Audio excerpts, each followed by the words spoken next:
Kochi Wellington ഐലൻഡിൽ തീപിടുത്തം.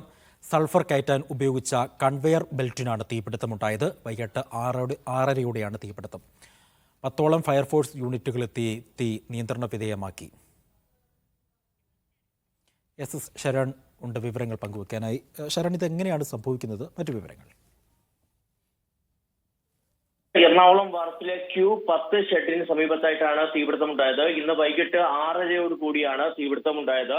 ഇതിൽ sulphur കയറ്റുന്ന കൺവെയർ ബെൽറ്റിനാണ് തീപിടിച്ചതെന്നുള്ളതാണ് ഫയർഫോഴ്സ് ഉദ്യോഗസ്ഥർ പറഞ്ഞിരുന്നത്. സൾഫറിന്റെ സാന്നിധ്യമുള്ളതിനാൽ തന്നെ തീ ആളി പടരുകയായിരുന്നു. നമുക്ക് ആ ദൃശ്യങ്ങൾ കൃത്യമായി തന്നെ കാണാൻ കഴിയുന്നു. അത്ര വലിയ തീപിടുത്തമാണ് ഉണ്ടായത്. ഇതിന് പിന്നാലെ 10 നഗരത്തിൽ നിന്നടക്കം 10 ഫയർഫോഴ്സ് യൂണിറ്റുകൾ ആ സ്ഥലത്തേക്ക് എത്തിച്ചിരുന്നു. അതിനുശേഷമാണ് തീ നിയന്ത്രണ വിധേയമാക്കാൻ കഴിഞ്ഞത്. എന്തായാലും ഇപ്പോൾ തീ പൂർണ്ണമായും നിയന്ത്രണ വിധേയമാക്കാൻ കഴിഞ്ഞിട്ടുണ്ടെന്നുള്ളതാണ് ഫയർഫോഴ്സ് അറിയിച്ചിരിക്കുന്നത്.